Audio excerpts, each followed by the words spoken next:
நேற்றும் இன்றும் என்றும் மாறாது ஜீவிக்கிற பரலோக தகப்பனின் பிள்ளைகளாகிய உங்கள் அனைவருக்கும் நம் இரட்சகர் மீட்பருமாகிய இயேசு கிறிஸ்துவின் நாமத்தில் வாழ்த்துதலையும் வணக்கத்தையும் தெரிவித்துக் கொள்கிறேன். இன்றைக்கு நாம் தியானிக்க எடுத்துக்கொள்ளப்பட்ட வேத வாக்கியம் யோவான் எழுதின சுவிசேஷம் 3ஆம் அதிகாரம் வசனம் 16. தேவன் தம்முடைய ஒரே பேரான குமாரனை விசுவாசிக்கிறவன் எவனோ அவன் கெட்டுப்போகாமல் நித்திய ஜீவனை அடையும்படிக்கு அவரை தந்தருளி இவ்வளவாய் உலகத்தில் அன்பு கூர்ந்தார். ஆமென், அல்லேலூயா. முதலாம் உலகப் போர் நடந்து கொண்டிருந்த போது ஒரு தகப்பன் தன் மகனை கூட்டிக் கொண்டு தெருவில் நடந்து சென்று கொண்டிருந்தார். அப்போது ஒவ்வொரு வீட்டின் வெளியிலும் தங்கள் வீட்டில் இருந்து ஒரு மகன் போருக்கு சென்று இருப்பதை குறிக்கும் வகையில் அடையாளமாக ஒரு நட்சத்திரத்தை மாட்டியிருந்தார்கள். அந்த மகன் தன் தகப்பனாரிடம், ஏனப்பா இந்த நட்சத்திரத்தை மாட்டி வைத்திருக்கிறார்கள் என்று கேட்டான். அதற்கு தகப்பன் அதன் முக்கியத்துவத்தை அவனுக்கு விளக்கினார். அவர்கள் நடந்து சென்று கொண்டிருந்த போது எந்த வீட்டில் நட்சத்திரம் தொங்கிக் கொண்டிருந்ததோ அந்த வீட்டை கண்டவுடன் அந்த சிறுவன் நின்று தன் கைகளை உற்சாகமாய் தட்டி நடந்து வந்து கொண்டிருந்தான். திடீரென்று வானத்தில் இருந்த ஒரு நட்சத்திரத்தை காட்டி, அப்பா அப்பா இங்கே பாருங்க, தேவனும் தம்முடைய மகனை அனுப்பியிருக்கிறார் என்று தன் கரங்களை உற்சாகமாக தட்டினான். அநேகர் தங்கள் நாட்டிற்காக தங்கள் உயிரை கொடுத்தார்கள். ஆனால் தேவனோ இந்த உலகத்திற்காக தம்முடைய ஒரே பேரான குமாரனையே ரட்சிக்கும்படியாக கொடுத்து விட்டார். அல்லேலூயா, ஆமென். வேறு எந்த மதத்திலும் தன் மகனை உலகத்தில் பாடுகளின் வழியாக, சிலுவை மரணத்தின் வழியாக உலகத்திற்கு ரட்சிப்பை கொடுத்ததாக கூறப்படவில்லை. வேறு யாரும் பாவிகளுக்காக தங்களை ஒப்பு கொடுத்ததாகவும் எந்த வேதத்திலும் இல்லை. ஒரு தகப்பனுக்காவது தாய்க்காவது தங்கள் மகனை தங்கள் நாட்டிற்காக ஒப்பு கொடுப்பதும் போருக்கு அனுப்பி வைப்பதும் மிகவும் கடினமான காரியம் என்று நாம் யாவரும் அறிவோம். தங்கள் பிள்ளைகள் ஒவ்வொரு பெற்றோருக்கும் தங்கள் கண்களைப் போல நம் தேவனுக்கும் தமது ஒரே பேரான குமாரனை அனுப்புவது மிகவும் எளிதாக இருந்திருக்குமா? இல்லை. அவருக்கும் அது மிகவும் கடினமான காரியமாகவே இருந்திருக்கும்.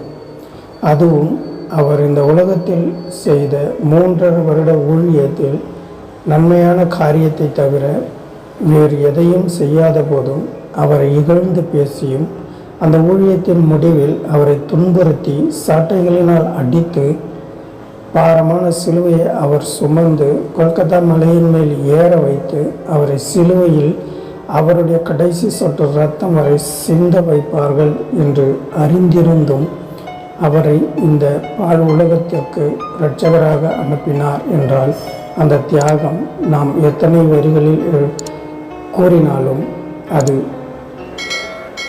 ஈடாகாது. அந்த தியாகத்தை எந்த வார்த்தைகளாலும் சொல்லி முடியாது. நம் பிள்ளைகள் பாடுபடுவார்கள் என்று அறிந்தால் நாம் அந்த இடத்திற்கு நம் பிள்ளையை அனுப்பி வைப்போமா? ஒரு காலம் அனுப்பி வைக்க மாட்டோம்.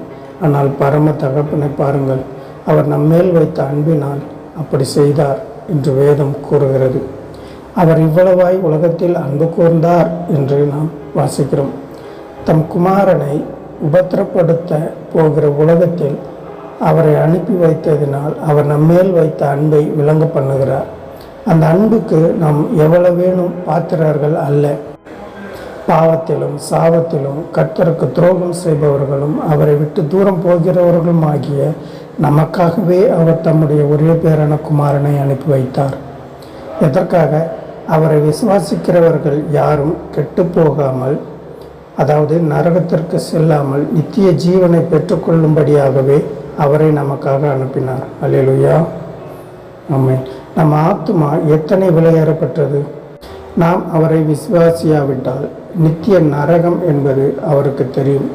நாம் நரகத்தில் சென்று நித்தியமாய் அவியாத அக்னியில் தவிக்கக்கூடாது என்ற ஒரே காரணத்திற்காக தமது ஒரே பேரான குமாரனை நாம் ரட்சிக்கும்படியாக அவரை அனுப்பினார். நாம் அதை அறிந்திருக்கிறோமா? உணர்ந்துதான் இருக்கிறோமா? இயேசு கிறிஸ்துவின் சிலுவையில் சிந்திய அந்த விலையேறப்பெற்ற இரத்தமே நம் சகல பாவங்களையும் நீக்கி சுத்திகரிக்க வல்லது. நம் பாவங்களை மன்னிக்கவும் அல்லது வேறு எந்த பரிகாரமும், எந்த புண்ணிய ஸ்தலத்திற்கு செல்வதும், புண்ணிய நதியில் குளிப்பதும் பாவத்தை போக்காது. இயேசு கிறிஸ்துவின் இரத்தம் மாத்திரமே எந்த பாவத்தையும் போக்க வல்லது. அவரால் கழுவ முடியாத பாவம் எதுவும் இல்லை. அவரால் மன்னிக்க முடியாத பாவமும் எதுவும் இல்லை. நாம் செய்யும் ஒரு சிறிய ஜெபமே நம்முடைய பாவத்தை கழுவி நமக்கு நித்திய ஜீவனை தரவல்லது. தேவன் எத்தனை எளிதாக வைத்த ரட்சிப்பை சாத்தான் பெரிய பெரிய நம்மால் செய்ய முடியாத காரியங்களால் முடியும் என்று நம்ப வைக்கிறான். அவனுடைய தந்திரங்களில் விழுந்து போகாமல் இயேசு கிறிஸ்துவின் இரத்தத்தினால் மாத்திரமே ரட்சிப்பு உண்டு என்பதை உணர்ந்து அவரிடத்தில் மன்னிப்பை பெற்றுக்கொள்வோம். நித்திய ஜீவனை பெற்று ஆனந்தமாய் வாழ்வோம். அல்லேலூயா, ஆமென். நாம் ஜெபிக்கலாம்.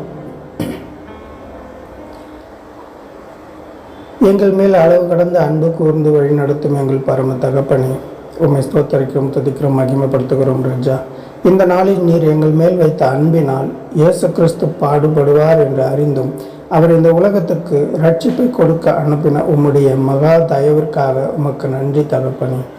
இப்பொழுதும் நான் பாவி என்று அறிக்கையிடுகிறேன். என் பாவங்களை இயேசு கிறிஸ்துவின் விலைமதியில்லாத இரத்தத்தினால் கழுவி சுத்திகரித்து எங்களை விடுவிப்பீராக. இயேசு கிறிஸ்துவை என் சொந்த இரட்சகராக ஏற்றுக்கொள்கிறேன் என்று யாரெல்லாம் சொல்கிறார்களோ அவர்கள் உள்ளத்தில் வந்து வாசம் செய்வீராக.